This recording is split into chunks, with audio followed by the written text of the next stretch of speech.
ball only, and D part, none of the two games if 500 students were surveyed or are surveyed, right?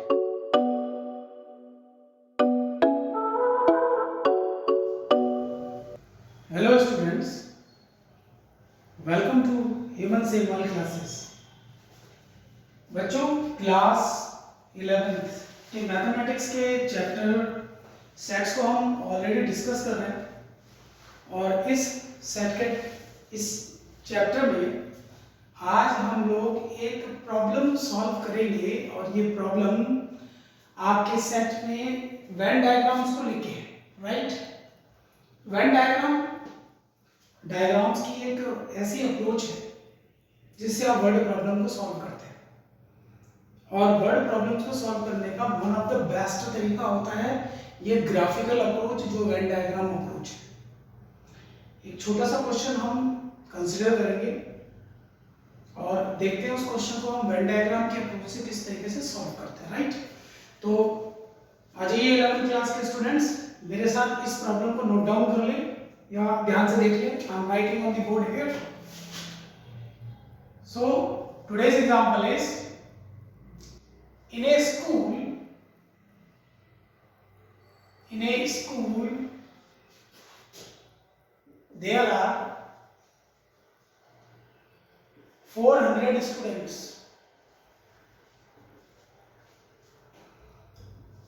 Out of these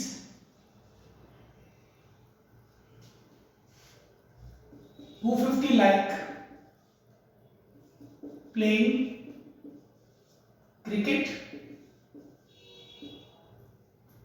250 like playing cricket and 180 like playing football.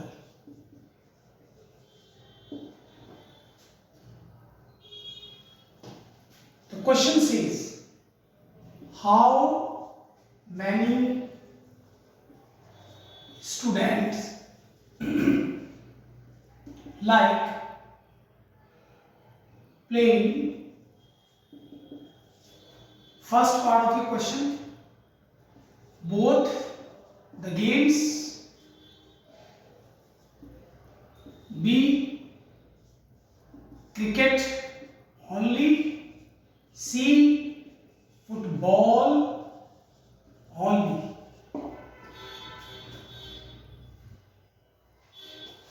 And I am also giving here the D part of this question.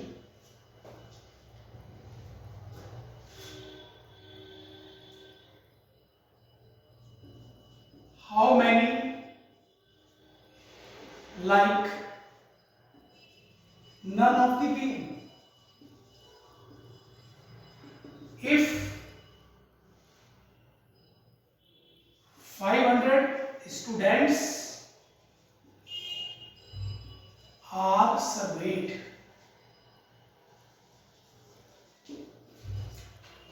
आप इस question को note down कर सकते हैं। I am giving you few seconds to note down the question. I again repeat this question. In a school there are 400 students. Out of them 250 like playing cricket, 180 like playing football. Then the question says how many students like playing first part of the question, both of the games. Second part of the question, cricket only, C part, football only, and D part, none of the two games if 500 students were surveyed or are surveyed, right? In A, B, C, D चार parts हैं इस question के, you can note it down, आप इसे note down कर सकते हैं data को। और आइए अब देखते हैं कि वेन डायग्राम के अप्रोच से आप किस तरीके से इस क्वेश्चन को सॉल्व करते हैं। देखिए मैं पहले भी कहता हूँ मेरी जो क्लासेस हैं बेसिकली स्टूडेंट्स के लिए एक हेल्पिंग अप्रोच है ताकि वो जान सके कि आप इन प्रॉब्लम्स को किस तरीके से सॉल्व करते हो। एक सिंपल एग्जांपल लेके और ऐसी कुछ प्रॉब्लम्स आप लोग बाद में प्रैक्टिस के तौर पे अपनी बुक या रेफरेंस बुक से प्रैक्टिस कर सकते हैं, राइट। तो सबसे पहला काम होता है डेटा कलेक्शन। आप सबसे पहले डेटा कलेक्ट करेंगे और लेट अस सी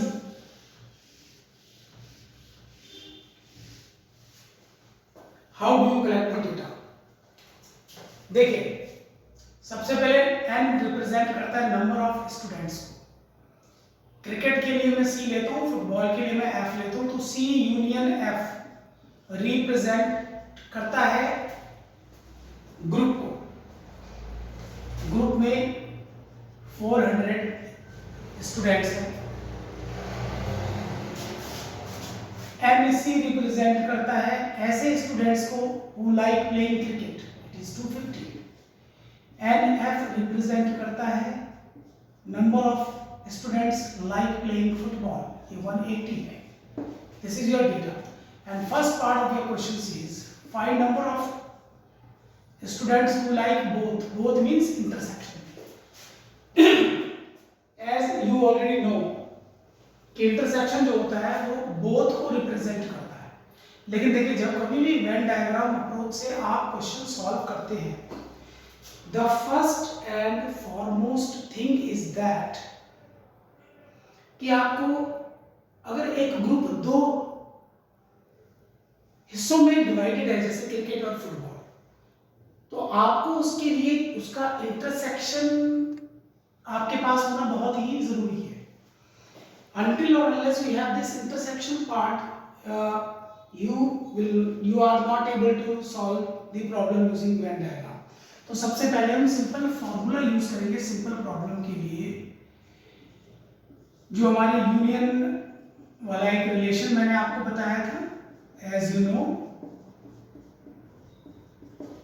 और इस यूनियन में जब आप वैल्यूज रखेंगे जैसे 400, 250, 180 और यहां से सॉल्व करके जब आप ये इंटरसेक्शन निकालेंगे, सी इंटरसेक्शन है, it comes out to be 30। Solve करके देख लीजिए, छोटा सा पार्ट मैंने स्किप किया है, आप अपने आप से सॉल्व कर सकते हैं। It is a simple calculation, right. आपने सबसे पहले इंटरसेक्शन निकालना है दोनों का, and after finding the intersection we are going to the graphical approach, right. अगर इंटरसेक्शन आपको ऑलरेडी दिया जाता है, मान लीजिए इस प्रॉब्लम में अगर इंटरसेक्शन ऑलरेडी दिया जाता है, तो आप डायरेक्ट वेन डायग्राम अप्रोच से प्रॉब्लम को सॉल्व कर सकते हैं। इन दैट केस आपको ये रिलेशन अप्लाई करने की जरूरत नहीं है। इसे नोट डाउन कर लीजिए so that we come to the Venn diagram approach. अब हम वेन डायग्राम अप्रोच में आएंगे, राइट। उसके लिए सबसे पहले एक यूनिवर्सल आपने सेट बनाना है इस तरीके से, rectangular set which is the universal set. मैंने आपको पहले भी ये बात बताई थी। आफ्टर दैट जो दोनों के दोनों क्रिकेट और फुटबॉल है उन्हें आपने इसके डॉटर सेट यानी सर्कल से रिप्रेजेंट करना है और एक दूसरे को इंटरसेक्ट करते हुए जाएंगे इस तरीके से। ये cricket, this is football, so this is your universal set, right? Now intersection part, जो both वाला part है, that is your number of students are 30 in that. तो ये जो बीच में आप जो पार्ट देख रहे हैं यहाँ 30 प्लेस कीजिए। अब ये जो C सेट वाला सर्कल है आपका, इस C सेट में नंबर ऑफ स्टूडेंट्स कितने हैं आपके जो लाइक क्रिकेट 4, ये 250 में से आप 30 माइनस कीजिए, कितना बचेगा 220, वो यहाँ लिखिए आप। इसी तरीके से फुटबॉल में जो 180 स्टूडेंट्स है उसमें से 30 माइनस कीजिए 180 में से, यू आर लेफ्ट विद 150, वो यहाँ लिखिए आप, राइट। अब अगर आप नोट करेंगे, आप इन तीनों टर्म्स को ऐड कीजिए, यू विल बी गेटिंग 400। देखिए 220, 30, 250 प्लस 150, इट इज 400। तो ये ग्रुप को रिप्रेजेंट करता है। वेन डायग्राम में सर्कल्स के अंदर जितना भी डेटा होता है उस डेटा का जो सम टोटल है ये ग्रुप को रिप्रेजेंट करता है। आई अगेन रिपीट, जब आप डिस्ट्रीब्यूशन वेन डायग्राम के थ्रू कर लेते हैं तो सर्कल के अंदर जितना भी डेटा होता है ये डेटा ग्रुप को रिप्रेजेंट करता है। आप इस सारा डेटा का सम कीजिए and you will be getting number of students in the school, I mean the group. 220 plus 30, 250 plus 150. It comes out to be 400. See. अब अगर हम ये कहें कि इस ग्राफ में हमने वेन डायग्राम में से रिप्रेजेंट कर लिया डेटा अपना, अब क्वेश्चनों के पार्ट्स के जवाब देने बहुत ही आसान हो जाते हैं।